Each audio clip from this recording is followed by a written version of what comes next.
नमस्कार. वैदिक विश्व या यूट्यूब चॅनलवर आपणा सर्वांचे मनःपूर्वक स्वागत. जन्म मृत्यू विज्ञान भाग 23. यक्ष यक्षिणी त्यांच्या साधकांना शक्यतो सहाय्यच करतात. यक्ष योनीतील जीव दीर्घजीवी असावेत असा लेखकाचा अंदाज आहे. कारण लेखकाला जी यक्षिणी भेटली ती आजपासून साधारणतः 2,500 ते 3,000 वर्षांपूर्वीची असावी. बोलणे न झाल्यामुळे तिची भाषा कोणती होती हे समजायला मार्ग नव्हता. साधना सुरू केल्यावर दुसऱ्याच दिवशी ती यक्षिणी समोरच्या वटवृक्षावरून उतरली आणि लेखकासमोर उभी राहिली. ती अतिशय सुडौल, थोडे स्थूल, मजबूत शरीर, केतकीप्रमाणे गौरवर्णाची होती. एक प्रकारचा सुवास तिच्या अंगाला येत होता. एकमेकांकडे दृष्टिक्षेप झाल्यावर थोडा वेळ थांबून ती परत झाडावर जाऊन अदृश्य झाली. मला तिच्याकडून काहीच अपेक्षा नव्हती. यक्षाचा अनुभव लेखकाला अजून आलेला नाही. कुष्मांड. एकदा नदीवरून घरी येत होतो. सायंकाळची वेळ होती. दुरून नरकासारखा अतिशय घाणेरडा वास यायला लागला. एवढ्यात एका घडीतून एक मोठा गोळा वळत माझ्याकडे आला. मी अतिशय घाबरलो. रामरक्षा सुरू झाली. तो काय चमत्कार! तो नरक घाण मासाचा गोळा मागे सरकू लागला आणि अदृश्य झाला. त्या गोळ्याला डोळा तोंड होते असे वाटले. अंगावरील रोमांच घरी परत येईपर्यंत टिकले. कुष्मांडांचे दर्शन झाले. वेताळ अवस्थेचा मात्र कोणताच अनुभव स्वतंत्रपणे आलेला नाही. गंधर्व आणि अप्सरा.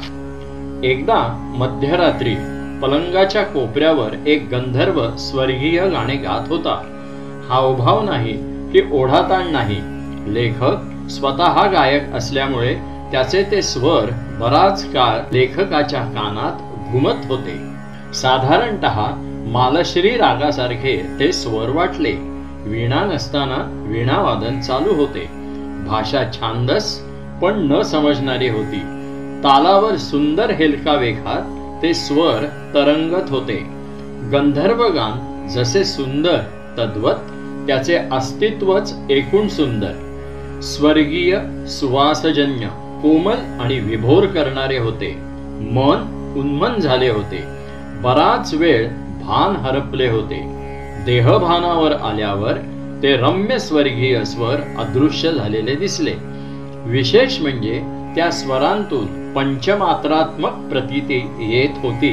स्वरांना नाद होताच, पण स्पर्श, रस, गंध आणि स्वर्गीय रंग उमटत होते. तसला दिव्य अनुभव त्यानंतर परत आला नाही. गंधर्व अप्सरेचे 2 वेळा दर्शन घडले. बंगल्यामधील आवारात एक सुंदर स्वस्थ जोडपे प्रणयाराधन करताना मला दिसले. मला विचित्रच वाटले. मला संकोच वाटला. त्यांच्या अंगात हाडे नसावीत असे वाटले. अत्यंत कमनीय शरीर, गुलाबी कमळासारखा मऊ वर्ण, मऊ त्वचा. दृष्टीला त्या त्वचेचा स्पर्श, गंध व रसास्वाद येत होता. दिव्य सुगंधाने सारे वातावरण दरवळले होते. अंगाचा मखमली स्पर्श दुरूनच होत होता.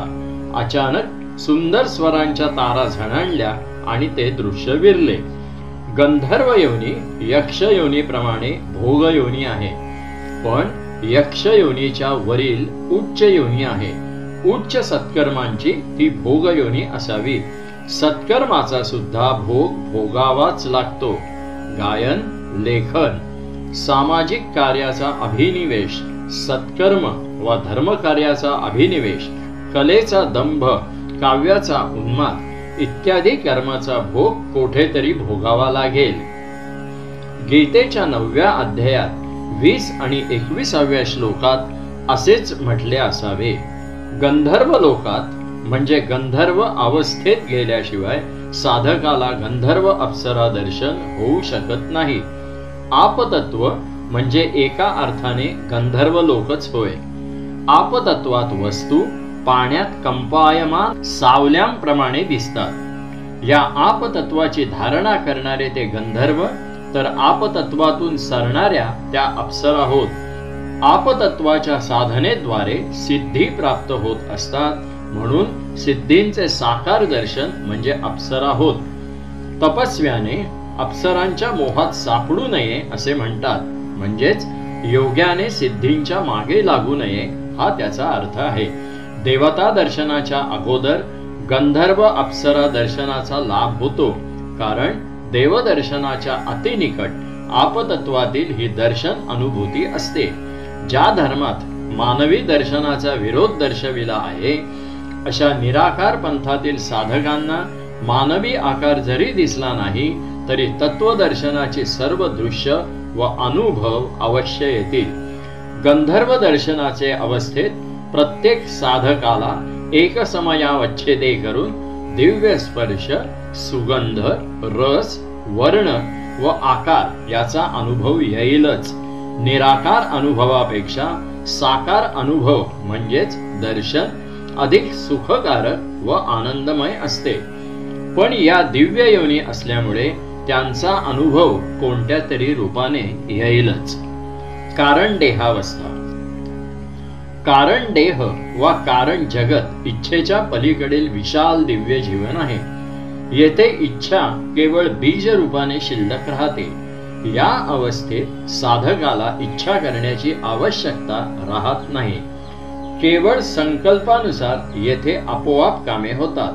मन नावाची अवस्था येथे पूर्णांशाने नसते, म्हणून या कारण जगतात बरी व वाईट कर्मे नसतात. त्यामुळे या अवस्थेत साधक सापेक्ष भावाचे वर राहतो. ऋग्वेदीय नासदीय सूक्तात याचे वर्णन आहे. कारण देह संबंधित जग प्रकाशमय म्हणजे ज्ञानमय असते. येथे केवळ ज्ञानच आहे, अज्ञान नावाची अवस्था येथे नाही. त्यामुळे येथे राग, लोभ, काम, क्रोध, मत्सर इत्यादी संस्कार फलांना मुळीच स्थान नाही. कारण देहाला आकार किंवा वर्ण नसतो. ही एक स्पंदनात्मक अवस्था आहे.